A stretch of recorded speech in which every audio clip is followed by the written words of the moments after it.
Assalamualaikum warahmatullahi wabarakatuh. Bismillahirrahmanirrahim. Alhamdulillahirabbil alamin. Wa bihi nasta'in ala umuri dunya wa din. Wassalatu wassalamu ala asyrafil anbiya'ihi wal mursalin wa ala alihi wa sahbihi wa man sara ala nahjihi bi ihsanin ila yaumidin wa ba'd.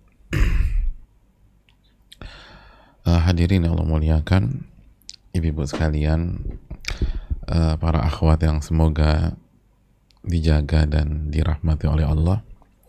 Tidak ada kata yang pantas untuk kita ucapkan pada kesempatan kali ini kecuali bersyukur kepada Allah atas segala nikmat dan karunia Allah berikan dan Allah limpahkan kepada kita, khususnya nikmat iman dan nikmat Islam, nikmat hidayah, nikmat ilmu, ibu-ibu sekalian.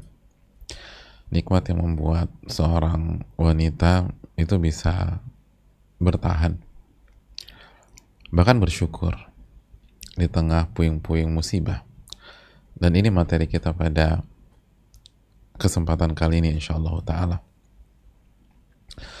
Oleh karena itu bersyukurlah kepada Allah Subhanahu wa ta'ala.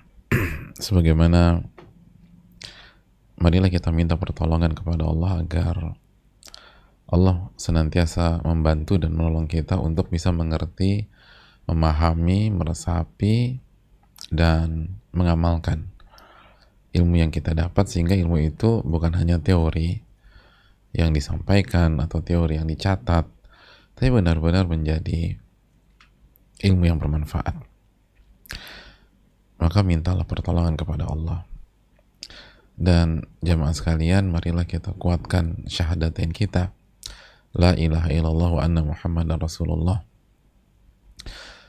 Kita ingat, kita ini sebagai wanita adalah hamba Allah Subhanahu wa ta'ala, hamba yang harus mengabdi, hamba yang harus tunduk, patuh, dan menyembah, dan tidak melakukan kesyirikan.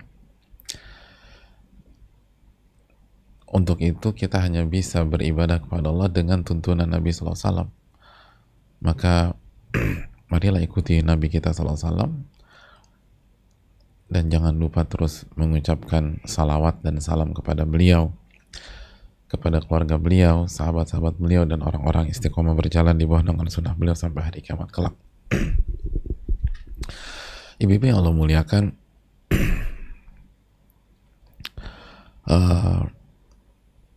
semenjak kita membahas sebuah hadis tentang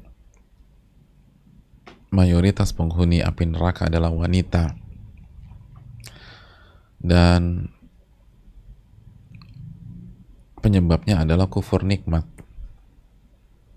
dan tidak bersyukur, maka seyogianya seorang wanita yang merenungi hadis ini benar-benar menjadikan isu syukur itu menjadi narasi hidupnya.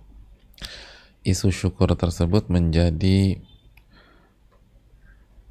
tema yang nggak bisa dilepaskan dalam kehidupan kesehariannya. Isu tentang syukur selalu berada di pelupuk matanya. Karena Nabi SAW jelas-jelas mengatakan tentang ibu-ibu atau tentang wanita, yakfurnal ashir wa yakfurnal ihsan.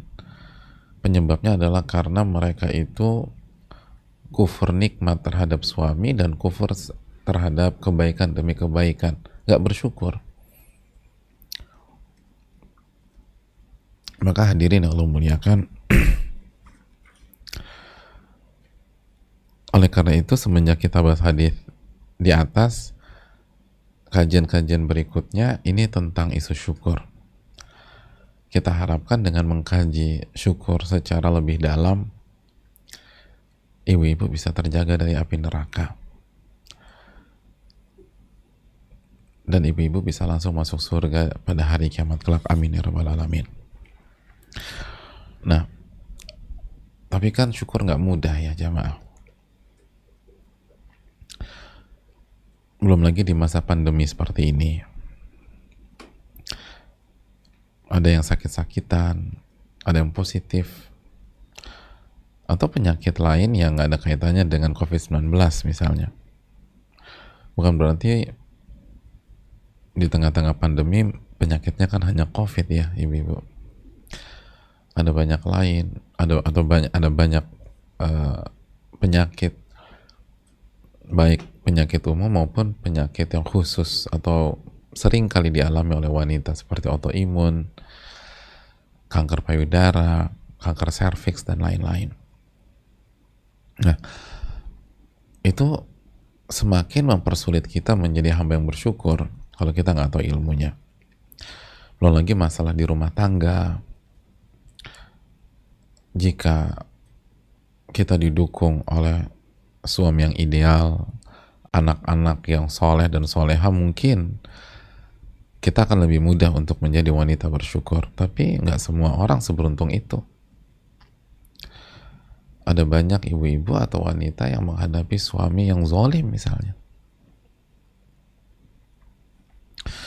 Suami yang egois, suami yang mau menang sendiri,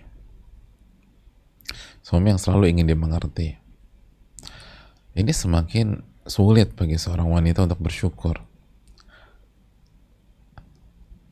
Belum lagi anak-anak yang ada aja kelakuannya misalnya. Alih-alih bersyukur yang akhirnya mengumpat, komplain, sebel, marah-marah, curcol, dan lain sebagainya. Belum lagi mungkin ngadepin mertua, keluarga suami yang nggak ngerti gitu loh. Atau sebaliknya, kita dikasih harta yang banyak mungkin sekarang, kita nggak tahu, orang tuh bisa-bisa aja. Saya tahu ada beberapa pihak yang panen uang di pandemi ini, dan tentu saja isu syukur benar-benar harus menjadi PR besar bagi orang-orang seperti itu.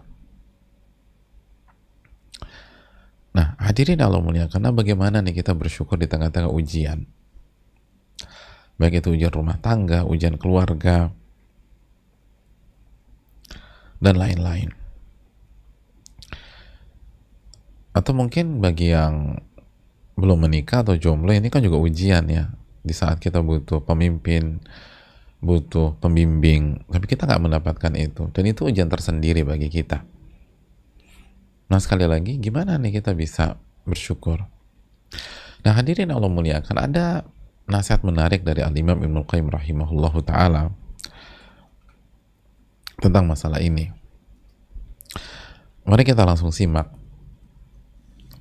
keterangan beliau. Kata beliau, man lam yara ni'matallahi alaihi illa fi ma'kalihi wa malbasihi wa afiyati badanihi.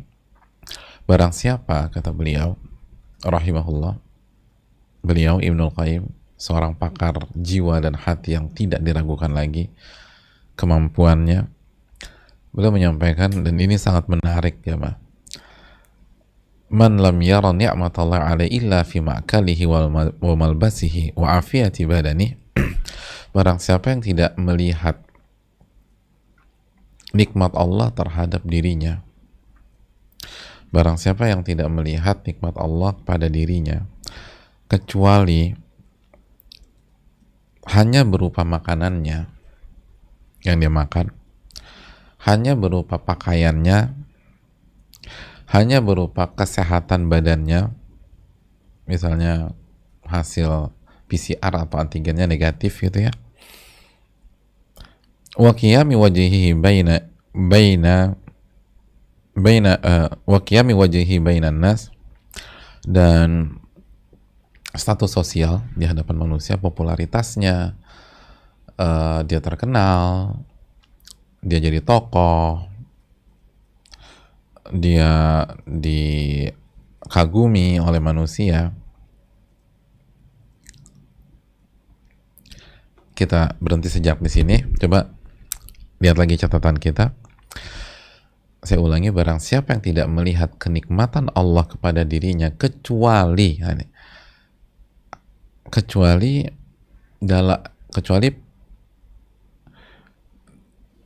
dalam makanannya, atau kecuali berupa makanannya, pakaiannya, lalu kesehatan badannya, lalu status dia di masyarakat yang diterima, diakui, difigurkan, ditokohkan, disenangi,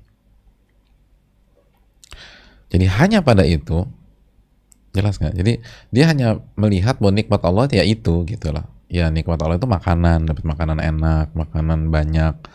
Nikmat Allah itu ketika punya baju bagus, atau baru beli baju baru, ibu-ibu punya gamis yang baru, khimar yang baru, dapat bahan yang oke banget, atau itu hasil hasil labnya bagus, yang lain teman-temannya positif dia negatif, dan dia diakui oleh masyarakat atau lingkungannya, dia hanya melihat itulah nikmat Allah dan tidak lebih dari itu. Jadi dia bukan tidak mengakui bahwa bajunya adalah nikmat Allah atau busananya hanya nikmat adalah nikmat Allah atau wardrobe-nya adalah nikmat Allah, tapi dia hanya melihat nikmat Allah berupa wardrobe-nya, pakaiannya, makanan minumannya, kesehatannya, dan statusnya. Hanya melihat secara itu, hanya melihat sebatas itu. Apa kata beliau? فَلَيْسَ لَهُ نَصِيبٌ مِنْ هَذَا النُّورِ. Maka dia tidak punya bagian dari cahaya ini. Allahu Akbar. Dia tidak punya bagian dari cahaya ini. Dia tidak punya bagian dari cahaya ini. Cahaya apa? Alladhi yujibul yaqadhah wa yastanirul qalba bihi. Cahaya yang membuat seseorang itu terbangun dari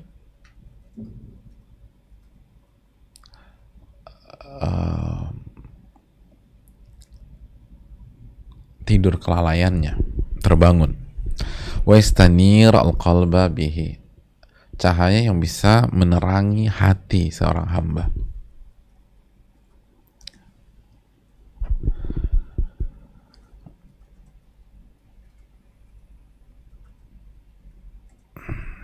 Cahaya, ilmu. Al-Imam Waqi', gurunya Imam Syafi'i, pernah mengatakan, fa inna hadzal ilma nur. Fa inna hadzal ilma nurun. Ilmu itu cahaya, kata Imam Waqi'. Ilmu itu cahaya, hidayah jemaah. Jadi kata Ibnu Qayyim, orang kayak begitu tidak punya ilmu sama sekali, nggak punya cahaya, nggak punya bagian dari ilmu yang akan menyadarkan dia, membuat dia bangun dan menyinari hatinya.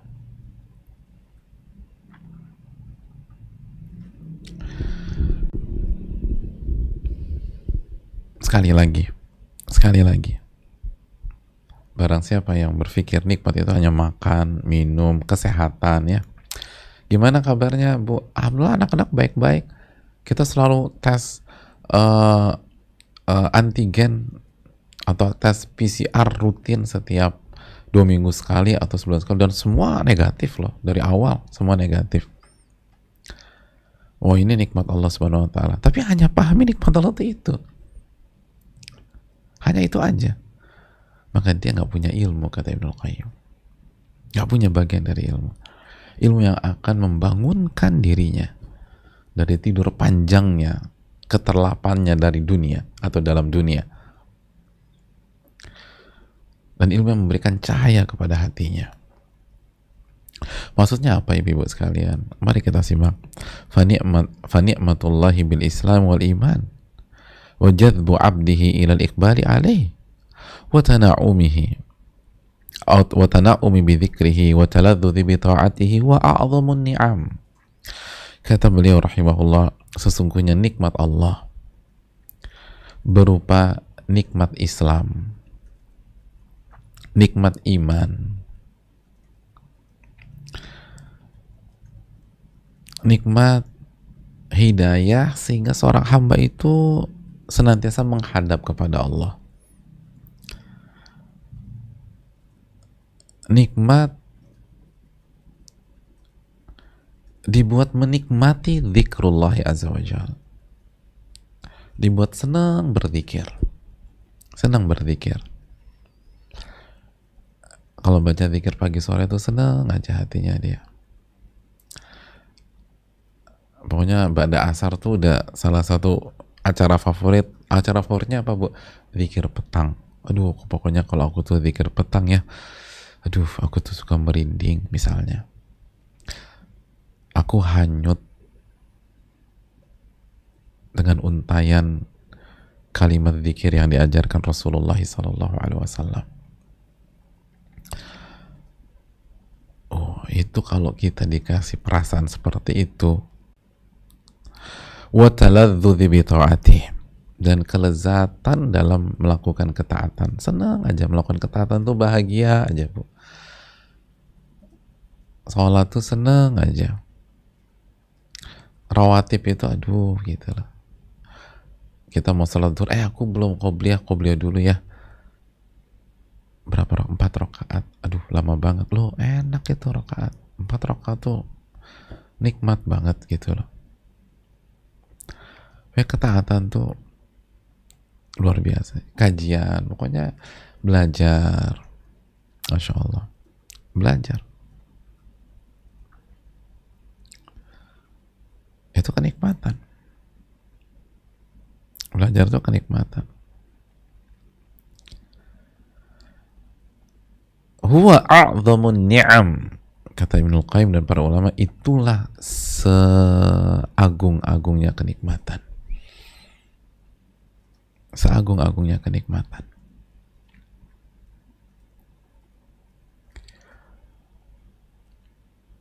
Hadirin Allah muliakan.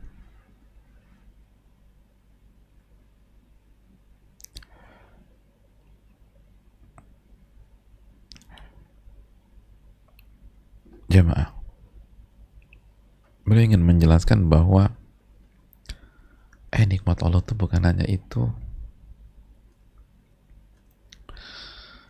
Betul, keuangan itu stabil hari ini itu nikmat Allah Subhanahu wa taala. Tapi nikmat yang lebih besar dari itu adalah nikmat kita bisa ibadah di masa pandemi ini. Betul, hasil tes PCR kita negatif, itu sebuah kenikmatan. Tapi yang lebih tinggi dari itu adalah kita dikasih nikmat bisa bersabar kalau hasilnya positif. Masya Allah, kita diberikan kekuatan untuk bersabar jika hasil PCR-nya positif, dan dikasih kekuatan bersyukur jika hasil PCR-nya negatif. Bukan sebatas negatif aja.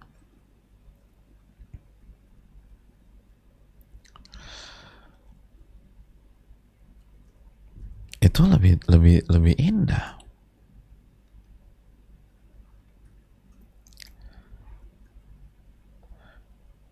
Nah, hadirin Allah muliakan, kenapa kita nih suka ngeluh gitu ya ketika lagi ada ujian, ada masalah dengan suami gitu ya. Seakan-akan kita jadi wanita paling terdolimi di dunia. Ada masalah sama anak-anak, akhirnya larinya ke curcol. Ada masalah sama orang tua, akhirnya curhat sama sahabat. Kenapa kita tertekan begitu? Karena kita nggak punya ilmunya. Dan salah satu ilmunya adalah kita membatasi nikmat Allah tuh hanya dalam hal-hal kasat mata gitu aja, jamaah. Maksudnya apa, Ustaz? Ya gini. Oke, anak kita bandel. Tapi bukankah ketika kita diberikan kekuatan bersabar menghadapi anak yang bandel itu, kekuatan bersabar itu adalah nikmat dari Allah dan harus kita syukuri.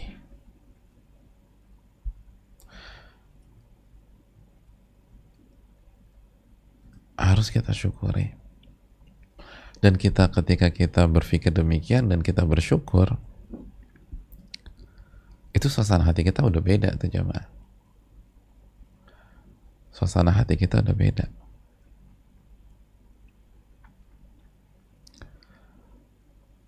Oke, misal suami nggak punya perhatian, dan perhatian suami itu nikmat, tapi bukankah ketika saat ini kita bisa sholat, kita bisa baca Quran, kita bisa berzikir, itu kenikmatan yang lebih tinggi daripada perhatian suami. Nah, ketidakbersyukurnya kita akhirnya membuat kita sengsara. Dan sebaliknya, kalau kita bisa meresapi hal ini dengan baik, sebagaimana kata Imam Ibnul Qayyim, bahwa nikmat beribadah itu jauh lebih tinggi daripada nikmat duniawi, kita bisa bersyukur di tengah puing-puing musibah dan di tengah badai ujian. Makanya jamaah sekalian, Abu Darda radhiyallahu ta'ala an, Abu Darda, salah satu sahabat Nabi ya, beliau pernah mengatakan, man lam ya'rif ni'matallahi alaihi illa fi mat'amihi wa mashrabihi faqad qalla ilmuhu wa hadara adzabuhu. Barang siapa yang tidak mengerti atau tidak mengenal nikmat Allah terhadap dia kecuali hanya berupa makanan dan minumannya saja, jadi faktor-faktor fisik, faktor-faktor material, sebagaimana tadi ucapan Ibnu Qayyim ya, faqad qalla ilmuhu, maka orang seperti itu dipastikan ilmunya itu sedikit, wa hadara adzabuhu, dan dia akan tersiksa dan teradab dengan konsep begini. Dia akan tersiksa dan dia akan teradab karena dia berpikir nikmat itu hanya material, nikmat itu hanya materi, nikmat itu hanya secara fisik. Dia lupa bahwa hidayah itu nikmat, iman itu nikmat, dan jauh lebih tinggi daripada itu.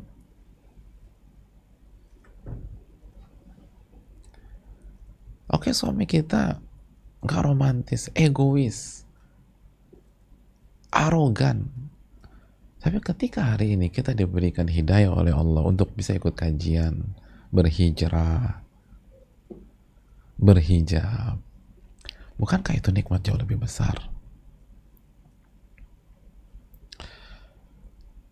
Akhirnya ketika kita tidak sadar itu nikmat, kita lupa bersyukur. Dan ketika kita lupa bersyukur, maka hidup kita tersiksa. Dan di akhirat kita rentan masuk neraka. Karena ini kan kufur nikmat. Karena kita terlalu sibuk mikirin itu-itu. Padahal itu tadi nikmat iman, nikmat bisa kembali ke Allah, nikmat bisa berzikir. Ibu-ibu ketika disakiti suami, akhirnya ledakan percecokan jam 9 malam itu membuat kita terbangun di jam 3 untuk melakukan tahajud, taqarrub, berdoa sama Allah SWT dan mengadu kepada Allah. Jadi ribut jam 9 misalnya, akhirnya gara-gara ribut jam 3 bangun. Nangis deh sama Allah SWT. Ibu sekalian, bukankah tahajud jam 3, curhat kepada Allah jam 3, itu kenikmatan yang jauh lebih besar daripada jika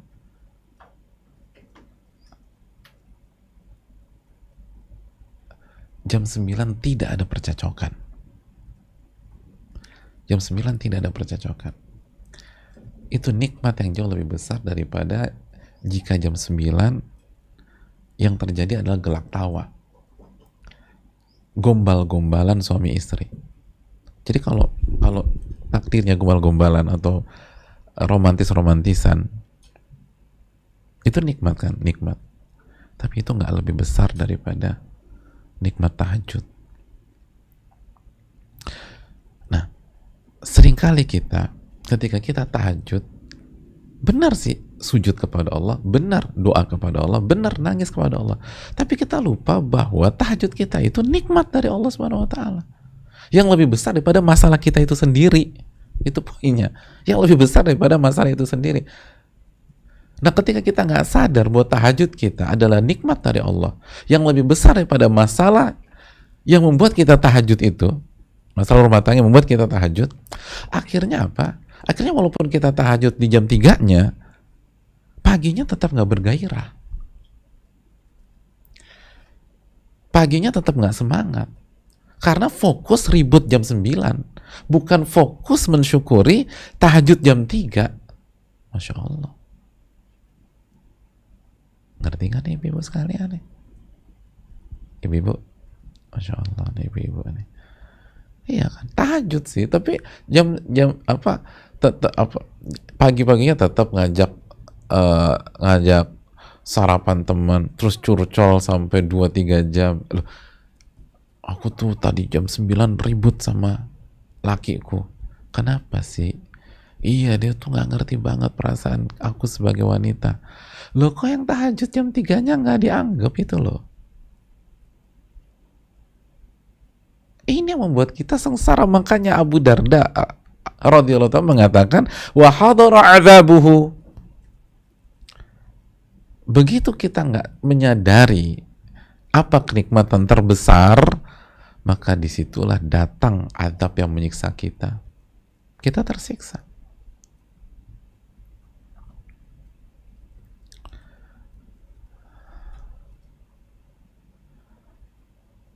Kan seharusnya kita berpikir gini, misalnya jam 9 kita ribut sama suami, akhirnya kita bisa bangun jam 3 nih gara-gara masalah itu. Biasanya kebablasan terus kalau tahajud. Terus akhirnya kita, ya Allah benar-benar nih tahajud ini nikmat luar biasa. Kalaulah ribut besar tadi malam adalah harga yang harus dibayar untuk bisa mendapatkan nikmat tahajud jam 3, itu sangat layak. Kalau bahasa ibu, worth it banget, worth every penny, udah itu. Kalaulah, semoga kita nggak mau, tapi kalaulah itu adalah harga yang harus dibayar untuk bisa mendapatkan nikmat tahajud jam 3 pagi,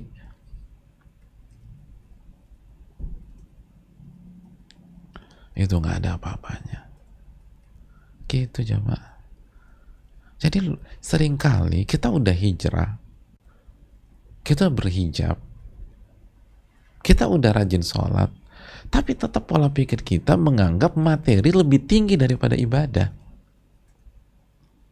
Materi lebih tinggi daripada ibadah. Uang lebih tinggi daripada amal soleh. Harta lebih tinggi dari ilmu.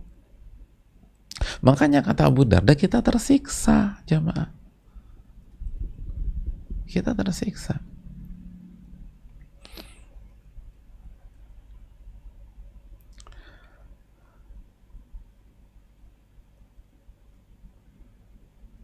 Hadirin Allah muliakan.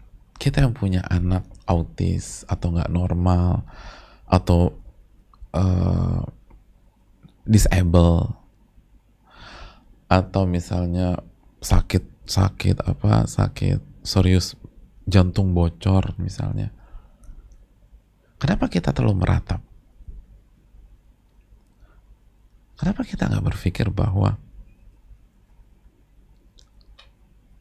itu adalah cara agar kita mendapatkan kesabaran dan nikmat sabar itu jauh lebih besar daripada musibah yang kita rasakan. Dan anak kita, tapi kan anak aku jadi sakit Pak Ustadz. Bu, anak nggak perlu kita khawatirkan. Yang penting kita tunaikan hak mereka. Mereka itu nggak dituntut oleh Allah kecuali sesuai dengan modal yang Allah kasih ke mereka. Ketika anak kita keterbelakangan mental, mereka nggak dibebankan syariat, dan insya Allah di akhirat akan dimasukkan ke surga biidznillah. Tapi orang tuanya ini loh yang lupa bersabar. yang lupa bersabar, atau lupa meyakini bahwa sabar itu kenikmatan yang harus disyukuri. Ini yang jadi masalah. Yang lupa melihat bahwa adanya ujian ini adalah alat asah agar dia lebih matang, lebih dewasa, dan lebih sempurna lagi sebagai seorang wanita. Bukankah itu sebuah kenikmatan? Dan kenikmatan harus disyukuri. Nah, ketika kita tidak mensyukuri karena kita gagal paham, disitulah kita kena azab. Dan di akhirat khawatir kita masuk neraka.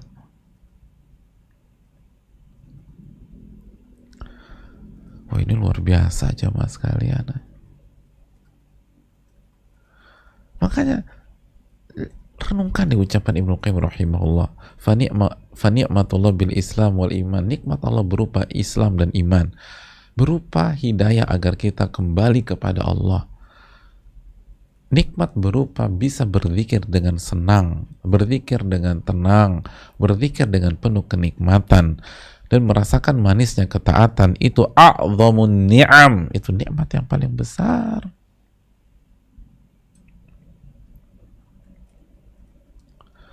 Mohon maaf sekali ibu sekalian, salah satu musibah terberat wanita yang menikah itu apa sih? Ketika pasangan kita selingkuh, ketika suami kita selingkuh, itu udah kayak kiamat sebelum kiamat.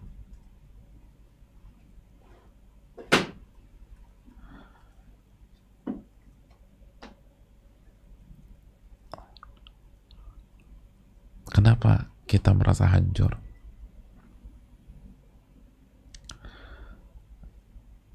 Karena kita terlalu mengangkat-angkat nikmat materi, nikmat fisik, nikmat kesetiaan makhluk, nikmat kesetiaan manusia, nikmat kesetiaan pasangan, melebihi nikmat hidayah, nikmat sabar, nikmat amal soleh, dan nikmat ibadah.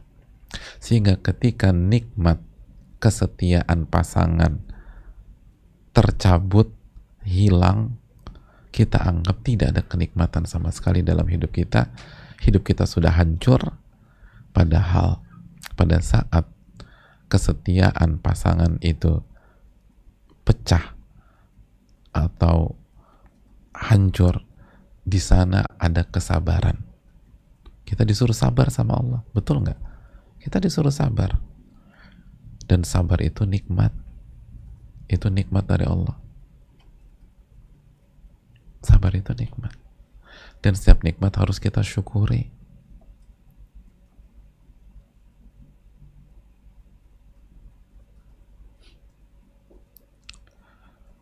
Itu luar biasa.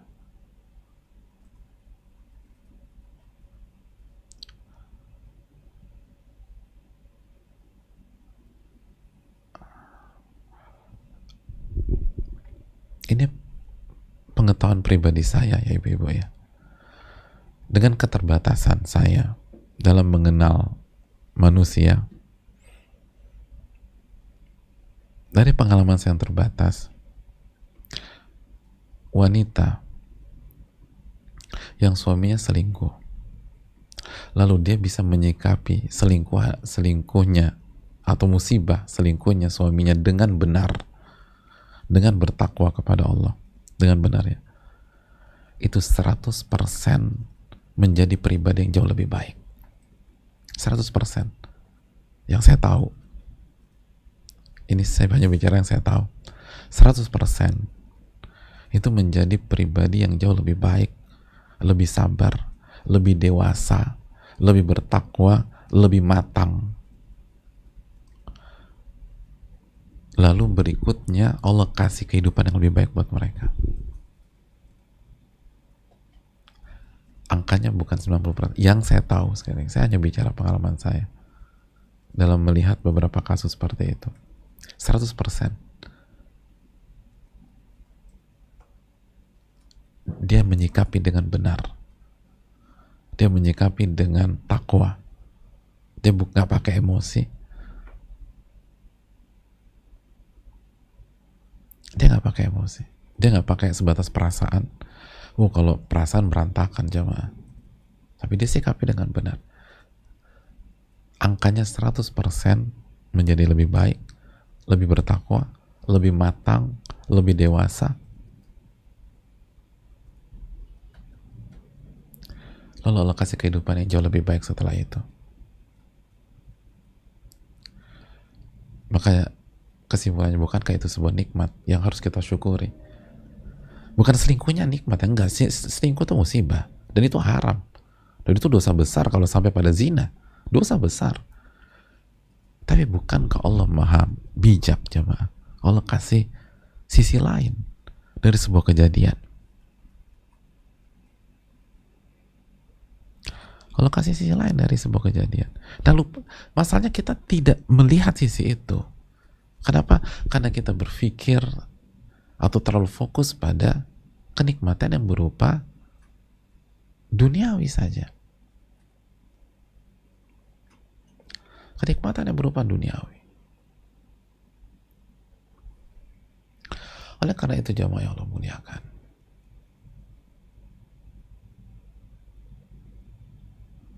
nggak heran Abu Darda radhiyallahu ta'ala mengatakan, barang siapa yang hanya melihat kenikmatan itu hanya duniawi, hadara adzabuhu,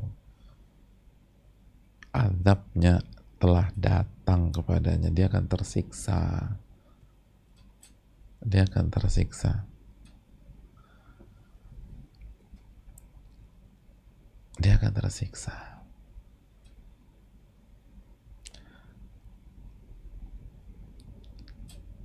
Dan hal yang sangat menggelitik dan membuat kita merenung, kalau orang yang hanya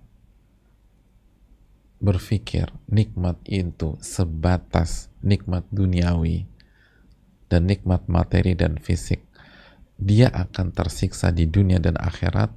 Lalu bagaimana dengan orang atau wanita yang sama sekali lupa akan nikmat Allah Subhanahu wa taala, baik yang ukhrawi, hidayah ibadah, dan juga yang duniawi, lupa sama sekali.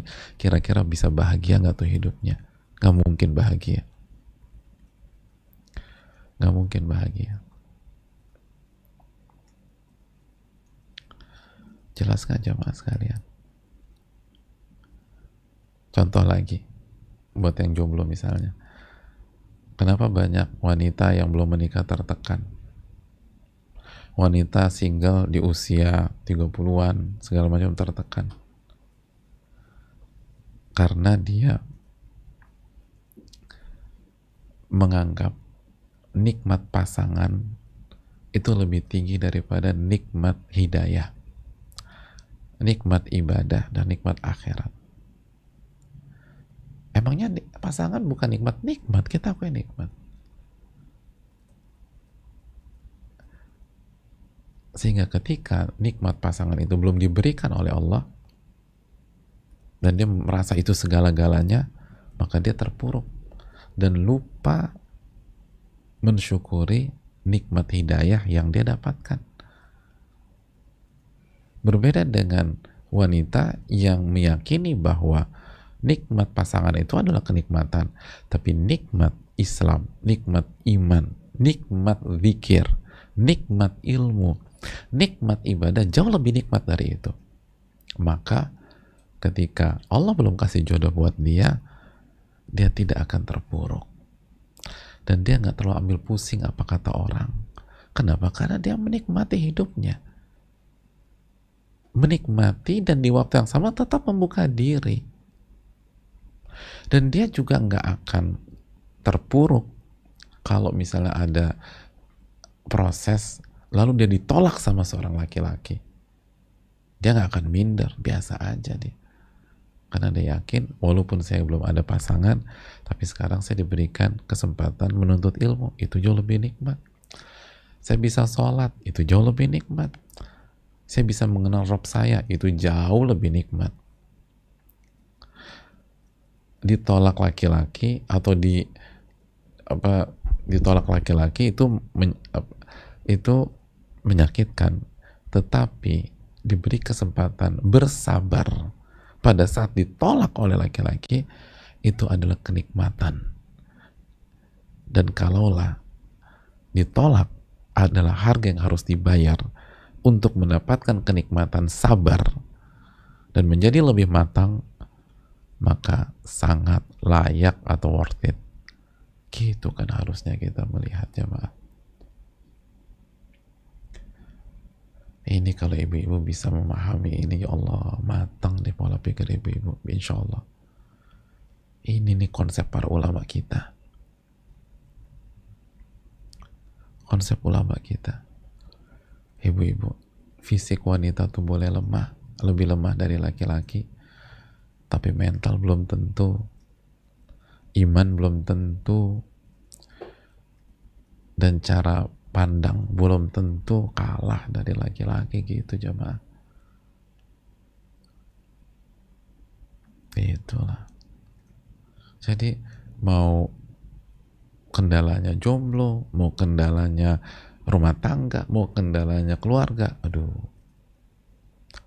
kalau kita bisa memahami nikmat ini, kita akan terus menjadi wanita yang bersyukur, bersyukur, bersyukur, dan bersyukur. Dan sebaliknya, kegalauan kita ternyata bukan karena musibahnya, tapi kurang ilmu. Kata Abu Darda kan, radhiyallahu ta'ala, kurang ilmu tuh. Karena kita kurang ilmu, akhirnya kita hanya menganggap nikmat itu nikmat duniawi, nikmat itu nikmat fisik, nikmat itu nikmat materi. Nah, dunia kan turun naik, jamaah sekalian, maka gampang galau. Beda kalau ibadah, ibadah bisa kita yang atur dengan taufik dari Allah. Di setiap turun naiknya musibah, turun naiknya kondisi, di situ ada ibadah, kan gitu kan. Beda kalau kaya, belum tentu kita kaya terus, tapi kalau ibadah, setiap detik ada kesempatan ibadah. Pas kaya syukur, pas miskin sabar, pas positif sabar, pas negatif syukur, gitu aja udah.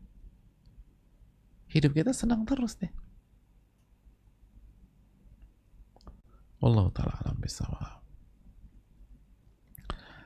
Makanya jamaah sekalian Allah muliakan, ini yang perlu kita renungkan. Ibu-ibu ini harus jadi wanita yang bersyukur. Harus jadi wanita yang bersyukur agar tidak menjadi penghuni api neraka pada hari kiamat kelak. Dan itu misi kita, biidnillahi ta'ala. Jadilah pribadi atau wanita yang selalu bersyukur terhadap nikmat-nikmat Allah Subhanahu wa ta'ala. Ini yang bisa disampaikan di sesi materi. Kita buka sesi tanya jawab. Wassallallahu sallam ala nabiyina Muhammad.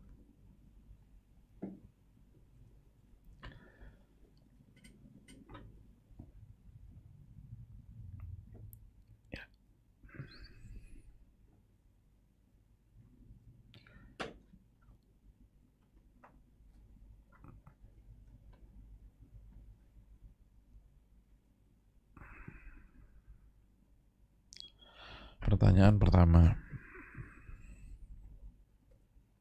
Assalamualaikum warahmatullahi wabarakatuh. Waalaikumsalam warahmatullahi wabarakatuh. Semoga Ustadz, keluarga, tim, dan seluruh umat muslim diberi banyak keberkahan dan dirahmati oleh Allah Subhanahu wa taala.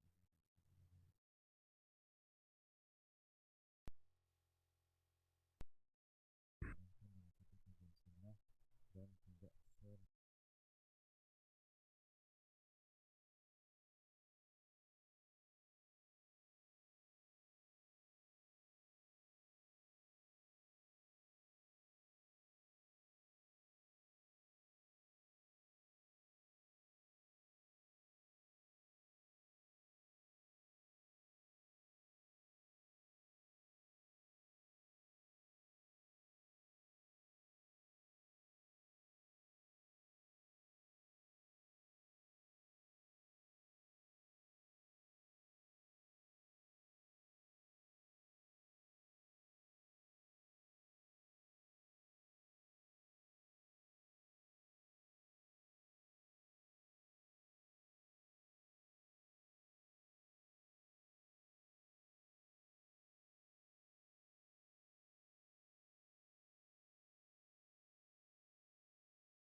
Bisa. Alhamdulillah. Tadi ada kendala ibu sekalian. Ingat kotak sabar dan bisa bersabar adalah kenikmatan. Jadi kita bersyukur gitu ya. Jadi gini ibu yang Allah muliakan. Yang pertama kita harus camkan bersama-sama bahwa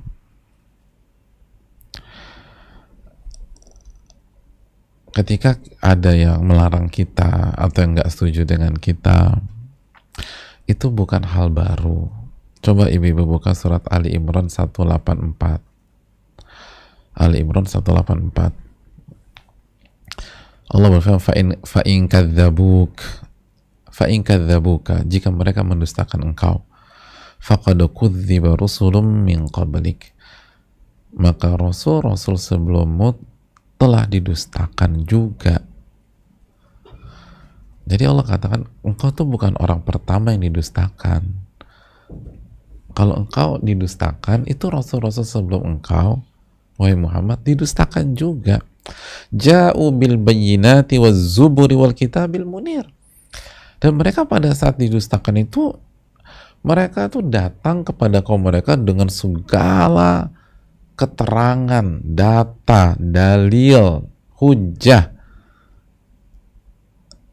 dan kitab suci yang jelas menerangi dan menyinari, tapi tetap aja didustakan. Tetap aja didustakan jamaah. Jadi ini hal biasa, bukan kita meremehkan atau mengecilkan, enggak, tapi biar kita ngerti bahwa kita bukan orang pertama digituin. Coba kita buka surat yang lain, surat Al-Ankabut ayat 18. Al-Ankabut ayat 18, Allah berfirman, wa in tukadzibu faqad kadzdzaba umamum min qablikum.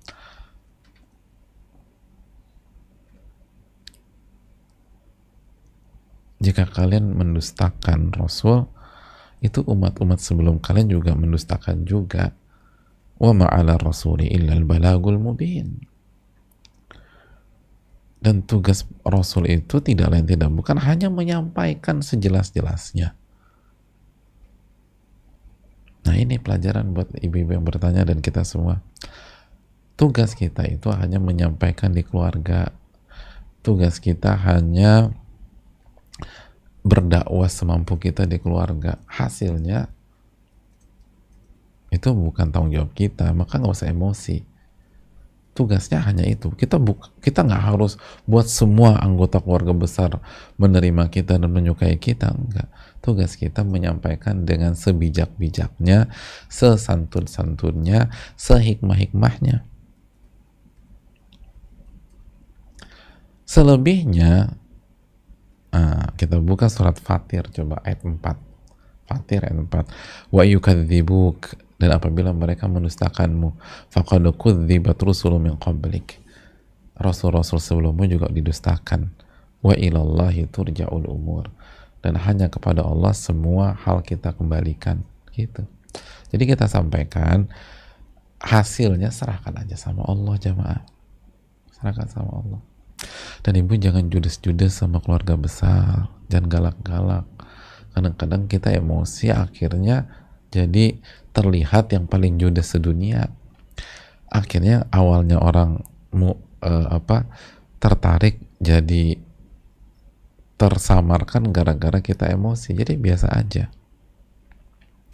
Biasa aja. Ini wajar, semua juga ngalamin itu kok. Jangankan kita, Rasul Sallallahu Alaihi Wasallam, ada para Rasul sebelum Nabi kita Muhammad udah bawa dalil komplit aja masih didustakan. Apalagi kita yang nggak hafal dalil. Dakwah di keluarga besar nggak hafal dalil. Senjatanya cuma copy paste gitu. Lagi bicara sama keluarga, cari di internet, kirim copy paste. Begitu lobet mati kutu udah. Gak bisa ngapa-ngapain. Karena ilmunya semua di handphone. Handphonenya lowbat atau nggak ada sinyal, udah diam aja mingkem. Ini Rasul dalilnya komplit, itu masih didustakan jamaah. Jadi sabar. Terus yang kedua, setelah sabar gitu ya, serahkan sama Allah, lalu sampaikan dengan bijak. Yang kedua, doain. Tadi lupa doain. Jangankan orang lain, jangankan umat Islam, keluarga sendiri aja kita lupa doain. Yang nggak setuju, yang larang kita doain jamaah. Terus yang ketiga, tetap belajar, tetap menuntut ilmu, tetap, karena menuntut ilmu itu wajib. Sama kayak ibu-ibu dilarang pakai hijab, ya tetap pakai hijab aja, tapi baik-baik bicaranya. Tapi pakai hijab, tetap pakai hijab. Kayak misalnya ada orang melarang kita birrul walidain, tetap birrul walidain. Tapi ngadepin orang kayak gitu, tetap bijak aja, gitu loh. Wallahu ta'ala misal. Dan banyak doa sekali lagi. Kita lanjutkan, ibu-ibu sekalian.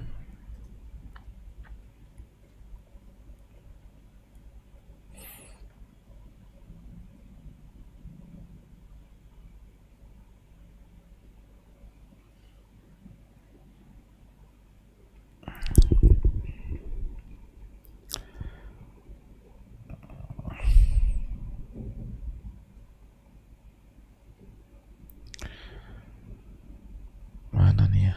Tunggu sebentar ya.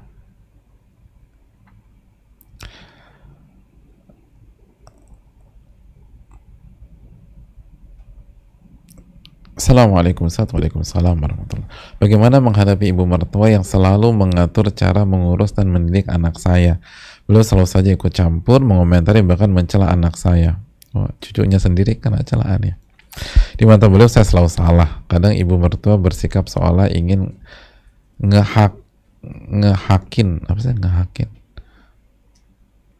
ngehakimin kali ya.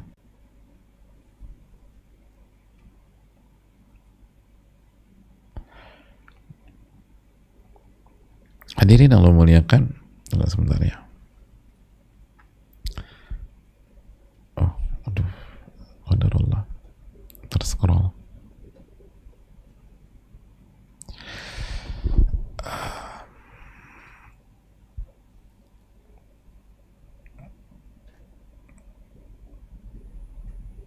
Ya,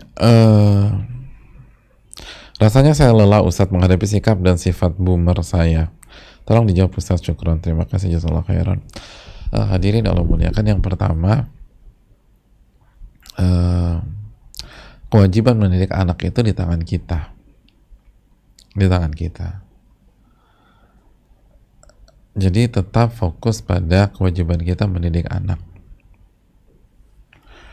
Adapun di mata mertua kita selalu salah, ya sudah, kan tolak ukurnya bukan di mata manusia jamaah, tolak ukurnya di mata Allah subhanahu wa ta'ala. Kita nggak harus mempertanggungjawabkan seluruh kegiatan kita atau seluruh yang kita lakukan di hadapan ibu mertua kita kan.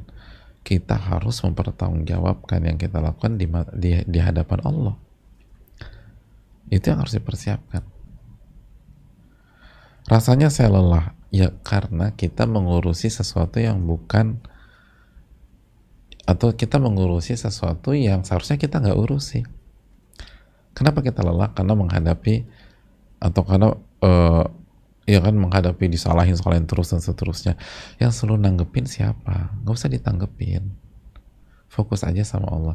Jadi saya cuekin orang ibu mertua, nggak dicuekin juga ya, disalahin ya terima kasih, jazakallahu khairan, makasih, tapi jangan masukin ke hati, jangan baper juga.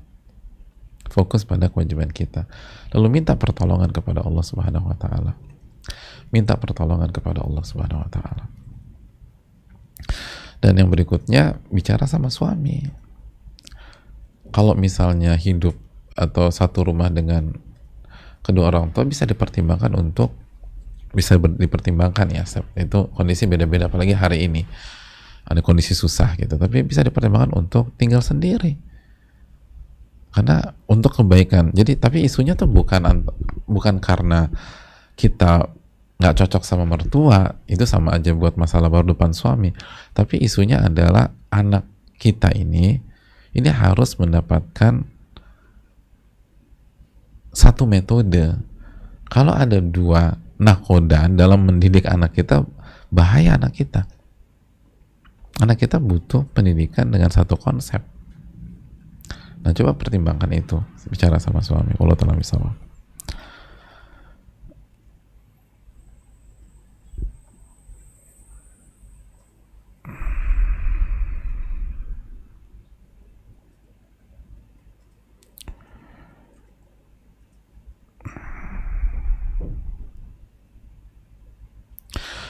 Assalamualaikum Ustaz. Waalaikumsalam. Semoga keberkahan dan kebaikan selalu diberikan kepada Ustaz, tim jamaah semua, dan semua kaum muslimin dimanapun berada. Amin ya rabbal alamin. Ustaz, ada anak laki-laki yang ingin dan siap menikah insya Allah, tapi status anak tersebut adalah anak hasil zina. Ibu dan ayah biologisnya tidak menikah, ditinggal hamil gitu aja tanpa ada tanggung jawab. Sampai sekarang anak laki-laki tersebut tidak tahu siapa ayahnya, karena ibunya juga tidak pernah menikah setelah peristiwa itu. Pertanyaannya, apakah anak laki-laki tersebut harus menjelaskan tentang asal-usulnya kepada calon mertua dan calon istri? Khawatir setelah tahu calon mertua dan keluarga tidak jadi melanjutkan ke jenjang selanjutnya. Mohon pencerahan Ustaz. Jazakallahu khairan, barakallahu fikum. Terima kasih atas pertanyaannya. Yang pertama, kalau ditanya dalam dalam proses pranikah, maka laki-laki itu wajib menjawab kalau ditanya, ya, karena itu hak. Masalah pernikahan itu penting. Kalau ditanya, jelaskan. Kalau tidak ditanya, Allah ta'ala alam, tidak wajib menjelaskan. Tidak wajib, karena itu bukan kesalahan kita, kan dia hasil perbuatan itu, dia nggak ngerti apa-apa.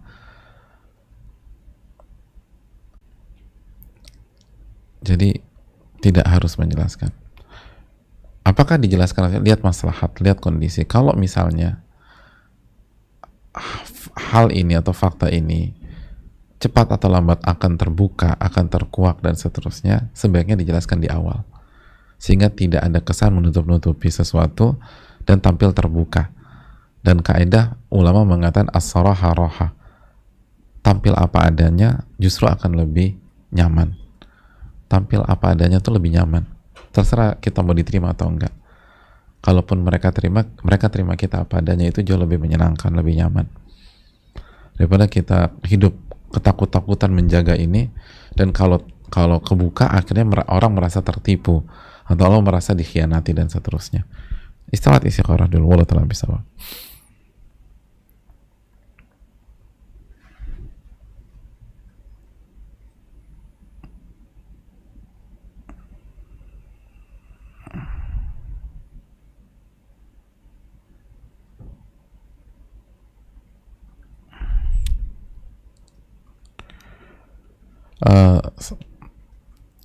Assalamualaikum warahmatullahi wabarakatuh. Assalamualaikum Ustaz. Waalaikumsalam. Semoga Ustaz, tim, seluruh umat muslim senantiasa dilindungi Allah dan mendapatkan rahmat kebaikan dunia dan akhirat. Amin. Amin ya rabbal alamin. Sebegitu juga dengan ibu yang bertanya. Afwan, izin bertanya, Ustaz, dalam hal diuji suami yang sudah tidak mau menjalankan pernikahan karena terlanjur benci akibat prasangkanya sendiri, namun tak jua jelas maksudnya ke depan. Suami sudah tidak mau serumah 2 tahun dan tidak memberi nafkah batin lebih dari 9 bulan. Jika demikian, pada saat bagaimana seorang istri harus terus ikhtiar, menunggu sambil terus memperbaiki diri dan bersabar, dan pada saat mana istri harus tawakal penuh dan memutuskan yang terbaik untuknya, anak-anaknya, dan agar suami tidak menzolimi dirinya lebih lama dengan kondisi ini. Istri tidak pernah mengirimkan tautan tentang pernikahan ataupun talak syar'i, agar suami memahami hakikat pernikahan dan jaga langkah-langkah untuk bercerai sesuai Al-Quran, dengan harapan suami jadi paham apa yang ditetapkan Allah. Namun tidak ada respon. Mohon arahannya, jazakallahu khairan. Ya, terima kasih atas pertanyaannya.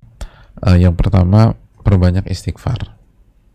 Coba ada istighfar. Istighfar tuh solusi loh. Itu punya kekuatan luar biasa, istighfar kepada Allah Subhanahu wa taala. Karena Allah berfirman dalam surat Asy-Syura ayat 30, "Wa ma asabakum min musibatin fabima kasabat aydikum," apapun yang menimpa kalian itu ada andil dosa-dosa kalian. Jadi penghapusnya itu istighfar. Istighfar dan istighfar kepada Allah Subhanahu wa taala.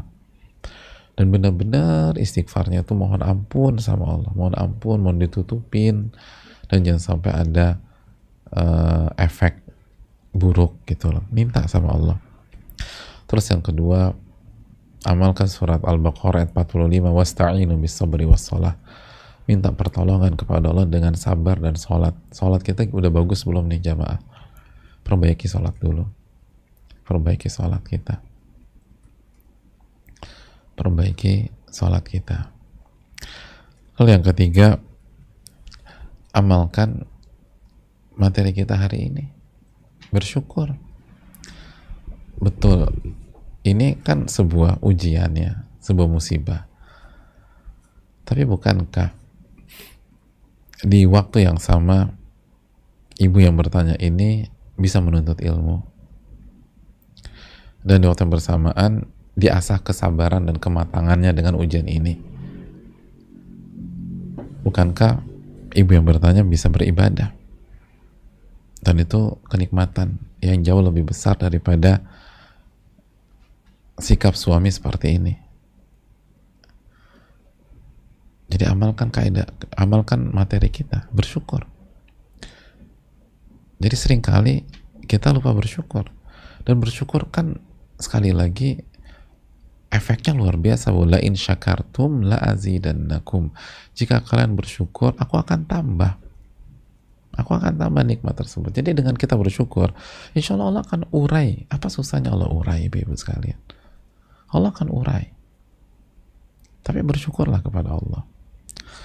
Terus yang berikutnya, coba konsultasi dengan seorang ahli ilmu secara detail, apalagi kondisi sudah seperti ini.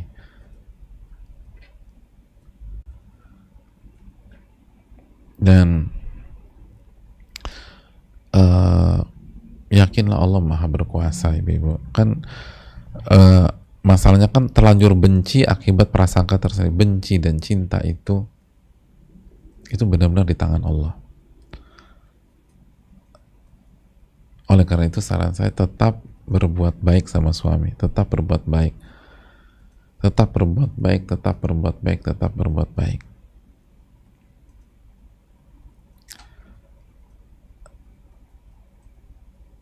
Tetap berbuat baik. Kenapa demikian?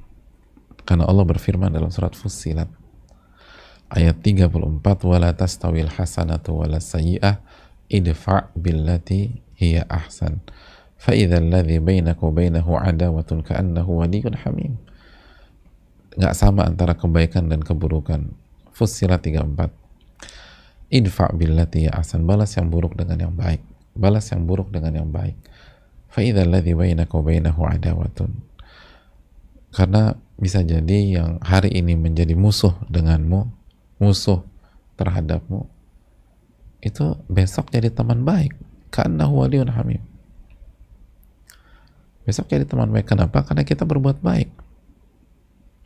Karena kita berbuat baik dan merespon buruknya sikap dia dengan kebaikan. Wallahu ta'ala alam bisawab.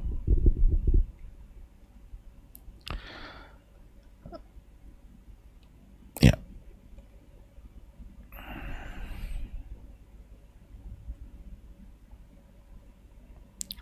Kita lanjutkan.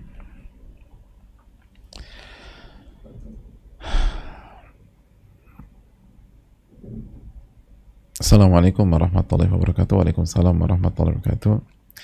Ustadz jazakallah khair Ustadz atas ilmu yang disampaikan. Terima amin wa iyyaki, jazakallah khairan atas adabnya. Allah yubarik fikum wa ahsanallahu ilaikum ya ustadzi wa fikum barakallah wa iyyak. Semoga Ustadz beserta keluarga, tim dan juga kaum muslimin diberikan kesehatan, diberikan kemudahan urusan, diberikan tambahan ilmu yang bermanfaat dan tambahan iman, dan semoga Allah menerima amal ibadah kita semua. Amin ya rabbal alamin. Begitu juga dengan yang bertanya. Ustadz, bolehkah ikhwan menikahi akhwat yang mempunyai penyakit yang ada kemungkinan mengantarkan akhwatnya ke kematian? Karena saya ada rasa kepada akhwat yang memiliki penyakit.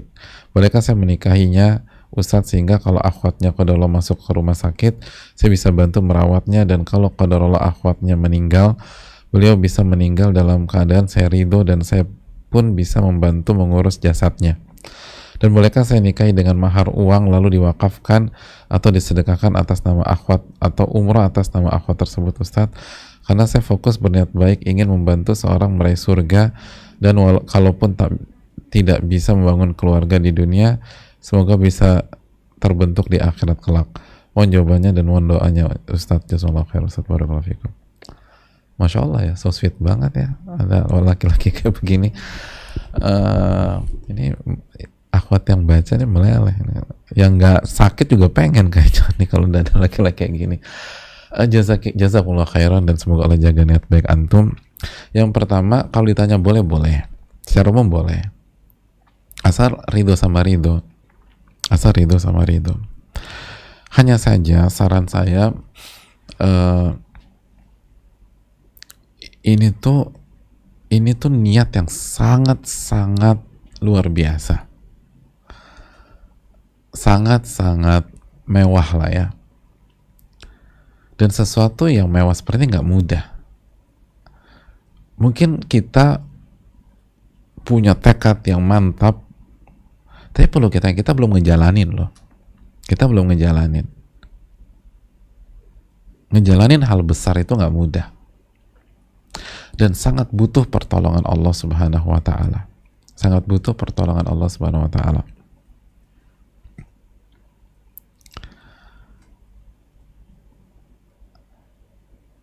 Dan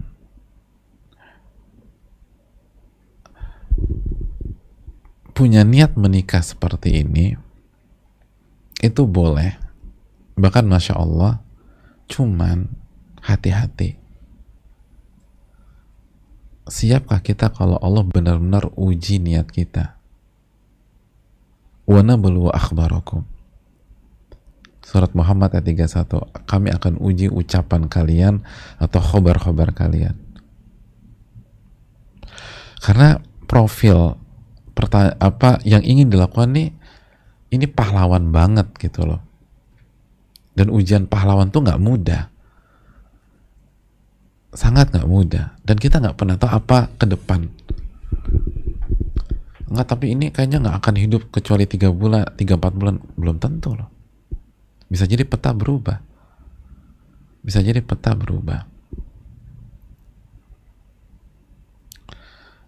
nggak semudah itu,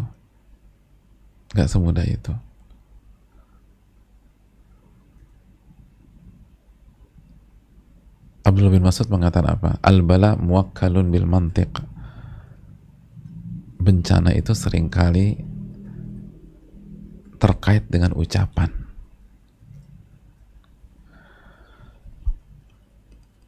Makanya para ulama tidak mau bicara besar-besar, kecuali dijaga banget. Karena satu hal yang besar tuh ujiannya juga besar. Ini tuh besar banget. Makanya saya luar biasa senang banget, tapi ini nggak mudah. Saya cuma ingin ingatkan, ini nggak mudah. Dan Allah punya cara menguji yang kita nggak pernah bayangkan sebelumnya. Benar deh. Orang yang punya pengalaman hidup bertahun-tahun tuh tahu bagaimana hebatnya Allah dalam menguji seseorang. Kita prediksi, oh dari sini ke sini, itu bisa berubah total ketika kita menikah. Berubah total. Oleh karena itu, menikah itu butuh pertolongan Allah, jamaah. Butuh pertolongan Allah.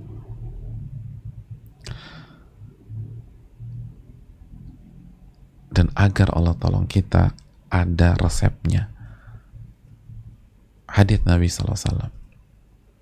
Kata Nabi, Thalathun haqqun 'ala Allahi 'aunuhum. Thalathatun haqqun 'ala Allahi 'aunuhum. Ada 3 golongan yang Allah pastikan Allah akan tolong mereka. Allah pastikan Allah akan tolong mereka. Yang ketiga apa? Kita langsung loncat yang ketiga aja. An-naki yuridul afaf. Seseorang yang menikah dengan niat menjaga kehormatan. Menjaga kehormatan. Menikah karena khawatir jatuh pada zina. Menikah karena khawatir bermaksiat. Bukan menikah untuk jadi pahlawan. Sekali lagi, bukan menikah untuk menjadi pahlawan. Emangnya nggak boleh? Boleh, tapi bukan itu poinnya. Maka apakah niat baik ini bisa diteruskan? Bisa. Tapi ganti narasi gitu loh. silakan nikah dengan wanita seperti itu, tapi niatkan untuk menjaga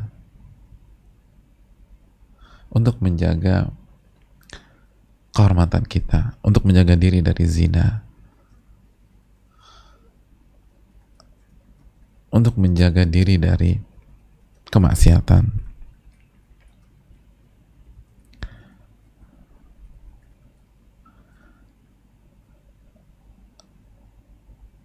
Dan itu cara bermain yang lebih disukai dalam syariat. Cara bermain yang penuh dengan kerendahan.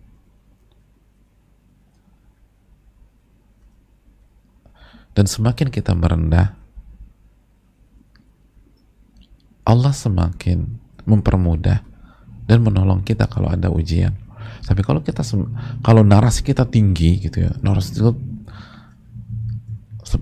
ini tuh tinggi banget loh. Bukannya nggak boleh ya, tapi pertanyaan, siap nggak kalau Allah uji kita? Maka tinggal hati-hati dengan niat dan fokus juga ke diri kita. Kita jaga kehormatan, insya Allah Allah akan berikan pertolongan. Kalau pertanyaan mahar uang lalu diwakafkan dan disedekahkan atas nama akhwat, boleh apa enggak? Boleh, tapi sesuai dengan ridhonya akhwat. Intinya mahar itu milik si akhwat, gitu aja. Mahar itu milik si wanita. Dia mau wakafkan, dia mau sedekahkan, dia mau simpan, itu hak dia. Nggak boleh kita intervensi sebagai laki-laki. Umroh atas nama akhwat tersebut, kalau dia meninggal boleh. Umroh atas nama akhwat tersebut.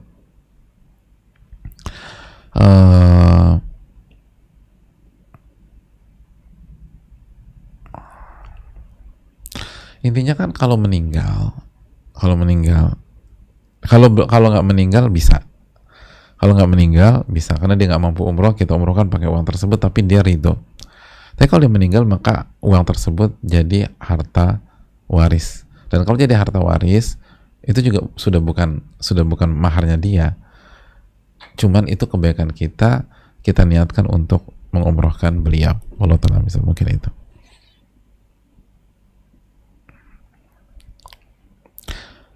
Barakallahu fikum. Tapi kalau saran saya tetap berbuat baik, tapi jangan lupa niat utamanya adalah menjaga kehormatan, biar Allah tolong. Assalamualaikum warahmatullahi wabarakatuh. Waalaikumsalam warahmatullahi wabarakatuh. Ustadz ingin bertanya, bagaimana cara kita mensyukuri nikmat suami yang bertanggung jawab namun masih kurang dalam hal agama? Jazakallahu khairan. Terima kasih atas pertanyaannya. Pertama, doakan deh. Yang kedua, banyak-banyak bersyukur dari sisi yang sudah kita bahas. Oke, suami kita masih kurang, tapi kita dikasih kesempatan ngaji, ibadah, taqarrub, itu syukuri dulu, biar Allah tambah. Terus yang berikutnya, jadilah istri yang semakin baik, semakin pintar dalam bermain sebagai istri, semakin berkhidmat, semakin melayani, semakin tangguh, semakin bertanggung jawab di hadapan suami, maka semoga suami akan luluh. Dan ajak, dan jangan menggurui. Makanya harus tahu cara bermain sebagai wanita di hadapan suami. Wallahu ta'ala bishawab, mungkin itu.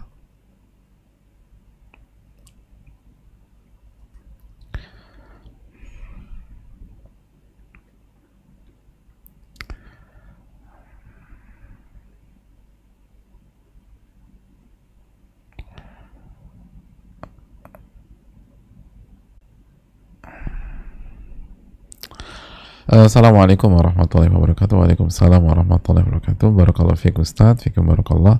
Semoga Allah menjaga dan merahmati Ustaz dan keluarga, seluruh tim, seluruh kaum muslimin dalam kokohan agamanya yang hak, dan memberikan perlindungan di dunia dan akhirat. Amin ya rabbal alamin. Begitu juga bertanya. Ustaz, saya Fulana, nggak usah sebut nama ya. Saya Fulana dari Cihampelas, Kabupaten Bandung. Izin bertanya. Ustaz, ada permasalahan yang saya bingung langkah baik yang harus dilakukan. Saya saat ini tinggal bersama bibi dan suaminya bibi, orang tua asuh. Beliau menafkahi saya saat ini. Dan pada saat ini saya disuruh membantu di tokonya suami bibi. Karena beliau bukan mahram saya, dan terkadang di toko tanpa sengaja saat ambil barang suka tersentuh tangan. Saya berusaha untuk menjaga, tapi terkadang tetap saja tanpa sengaja seperti itu. Itu bagaimana hukumnya Ustadz ya? Apakah saya berdosa Ustadz? Saya takut Ustadz jika terus seperti itu. Mohon penjelasan Ustadz. Alhamdulillah atas taufik dan pertolongan Allah, saya juga di rumah beliau tetap memakai pakaian dan tetap menjaga aurat. Amin.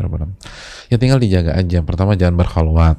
Yang kedua, jangan sampai bersentuhan, karena la an yut'an fi ra'si ahadikum bimikhyatin min hadid khairun lahu min an yamassa mar'atan la tahilu lahu. Kata Nabi SAW, ditusuknya kepala kalian dengan jarum dari besi itu lebih mending dibanding menyentuh yang bukan mahram, menyentuh laki-laki atau wanita yang bukan mahram. Jadi ini tuh serius ya Pak. Jadi dijaga, dan kalau itu pakai sarung tangan aja, sarung tangan wanita kan ada, coba pakai itu biar menjaga. Pokoknya jaga semaksimal mungkin deh. Wallahu ta'ala bishawab.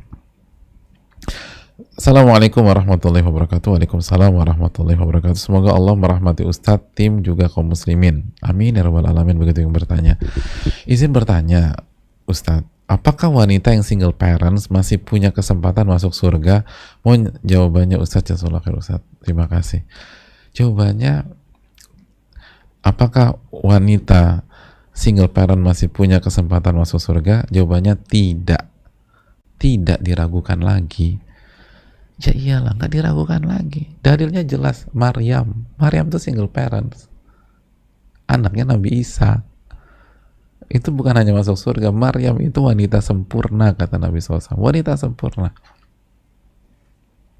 Jadi jelas single parents tuh peluangnya besar. Tinggal kalau memang pernikahan sebelumnya divorce karena kesalahan, itu dia bertobat aja, bertobat. Kalau karena meninggal dan seterusnya, ya udah, tinggal bersabar. Tapi saran saya, apalagi kalau kita masih usia muda produktif, tetap buka diri untuk menikah ke depan, karena nggak mudah jadi single parent, susah loh. Gimana mendidik anak-anak, di waktu yang sama kita harus mencari nafkah, itu sulit, kecuali kalau kita ada passive income dan seterusnya. Tapi kalau harus digabungkan itu susah banget. Jadi nggak ada salahnya kita buka diri kalau memang ada sosok pemimpin yang bertanggung jawab. Tapi kalau ditanya ada, punya peluang, punya, jelas, asal kita bertakwa sama Allah. Allah ta'ala bishawab.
Sebentar ya.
Eh, Bismillah, Ustadz urgent.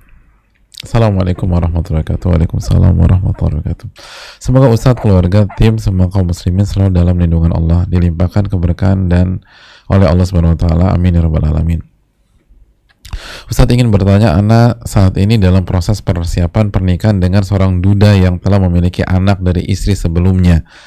Rahimahallah, bukan Allah. Artinya istrinya wafat. Ana meminta ikhwan tersebut, Ana memilih laki-laki tersebut karena satu manhaj atau satu konsep beragama, dan adabnya bagus, alhamdulillah, dan mengamalkan hadis bahwa ketika memilih pasangan lihatlah agamanya, dan Ana memilihnya karena hal itu. Ustadz, belakangan terkadang timbul keraguan menikah, rasa yang hambar terhadap pernikahan dengannya. Muncul rasa apa sanggup nanti dengan keadaan calon suami yang sudah memiliki anak. Anda sering nangis belakangan ini ketika semua rasa itu muncul, berusaha meyakinkan diri bahwa menikah tujuannya adalah ibadah. Apakah ini talbis iblis, Ustadz? Mohon beri Anda masukan, Ustadz, untuk Anda bisa menjaga hati. Anda ikhlas karena Allah berikan Anda contoh para sahabiat yang menikah dengan duda yang sudah memiliki anak, biar Anda bisa mengambil ibrah karena keterbatasan ilmu Anda. Jazakallahu khairan, barakallahu fikum. Ya, makasih banyak atas pertanyaan. Yang pertama, jamaah sekalian Allah muliakan,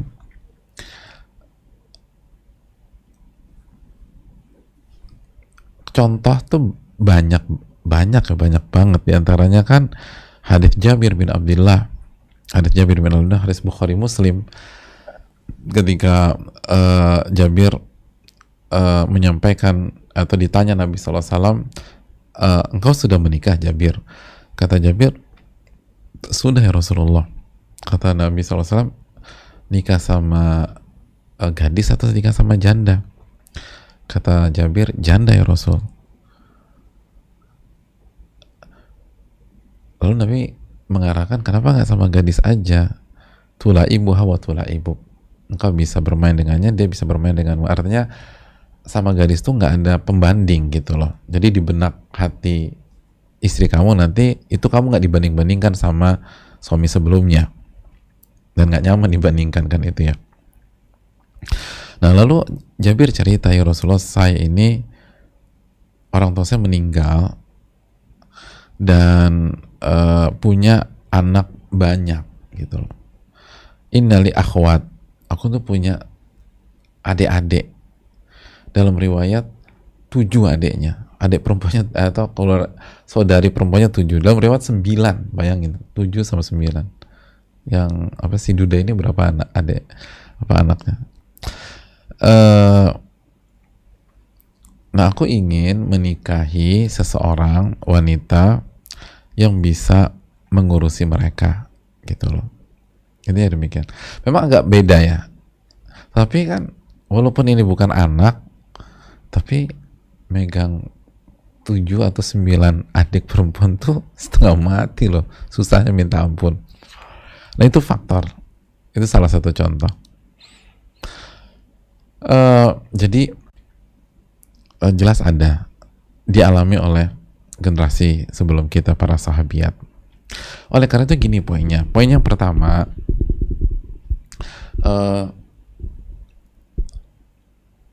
menikah kembali ke kedua kriteria besar.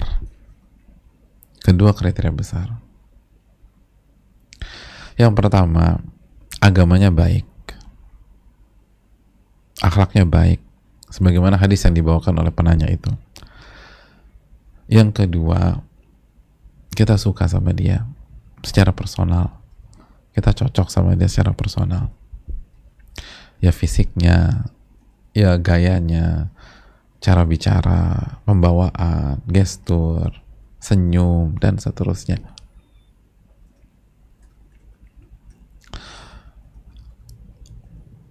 Jadi kita suka dengan dia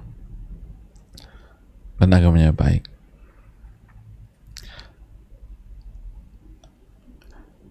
Dan itu dua hal penting, dua hal besar. Ditambah sesuai dengan kebutuhan kita. dan kemampuan kita dalam menjadi atau mengemban tanggung jawab tersebut. Jadi memang menikah dengan duda yang punya anak akan membutuhkan effort yang nggak mudah. Nah, kalau kita siap dengan hal itu, artinya agamanya baik, lalu kita suka, lalu dia sesuai dengan kebutuhan kita, dan artinya yang kita butuhkan ada di dia. Kita butuh bimbingan ada di dia, kita butuh arahan ada di dia, kita butuh dididik ada di dia, misalnya begitu. Lalu isunya paling bisa nggak kita jadi seorang ibu buat anak tersebut. Allah Ta'ala secara umum ya, saya nggak tahu anaknya ada berapa, tapi secara umum kan menjadi seorang ibu cepat atau lambat kita akan jadi seorang ibu, kan gitu ya. Kalau unsur-unsur di atas terpenuhi, Allah Ta'ala alam, saya lebih cenderung dicoba dilanjutkan, karena sebagai memeran seorang ibu itu tinggal, insya Allah secara umum ya, kita nggak tahu dikasih rezeki apa, tapi secara umum wanita yang menikah cepat atau lambat dia harus siap jadi seorang ibu, gitu aja. Jadi kalau dia nggak siap dengan ini, bisa jadi dia nggak siap kalau dia punya anak. Jadi itu pada dasarnya demikian. Jadi dan insya Allah Allah akan tolong jika kita jujur, ikhlas, lalu tadi agamanya bagus, terus kita suka, terus sesuai dengan kebutuhan kita. Insya Allah akan tolong. Terus yang berikutnya, 2 poin lagi yang perlu kita ingat, cari laki-laki atau untuk menjadi suami yang baik itu susahnya luar biasa sekarang. Susah, nggak mudah. Jadi untuk mendapatkan spek yang perfect menurut kita itu belum tentu ada. Dan kalau ada belum tentu mau sama kita. Ya mungkin idealnya single, bukan duda. Kalau duda nggak punya anak, mungkin gitu bayangan kita. Tapi perlu kita cari sosok yang bisa jadi pemimpin kita, yang mengerti kita, yang bisa membantu jalan kita menuju akhirat. Itu susahnya minta ampun sekarang. Susah. Dan mencari suami seringkali lebih picky, lebih sulit daripada laki-laki mencari istri, karena istri mencari suami itu cari pemimpin. Cari pemimpin. Itu kalau salah fatalnya minta ampun. Sedangkan suami nyari istri itu mencari yang dipimpin. Memang kalau salah juga fatal, tapi resiko lebih fatal istri nyari pemimpin, karena kita serahkan semuanya ke beliau. Harus hati-hati. Jadi sekali lagi, mencari pemimpin yang ideal itu mencari pemimpin yang baik, bukan ideal, yang baik ya, yang bertanggung jawab, yang bisa mimpin itu susah. Jadi jangan terlalu perfeksionis. Susah banget. Nanti di akhirat kita nggak dapat. Jadi kalau udah ada masuk spek, bismillah. Terus yang berikutnya, kaidah mengambil keputusan. Yang pertama, al-yakin. Kalau kita punya keyakinan 100%. Atau yang kedua, dhon ghalib. Dhon ghalib itu kalau kecenderungan kita 70%, 80%. Jadi kalau kita udah punya kecenderungan 70%, 80%, udah bismillah, jalan deh. Bismillah, semoga Allah berkahi.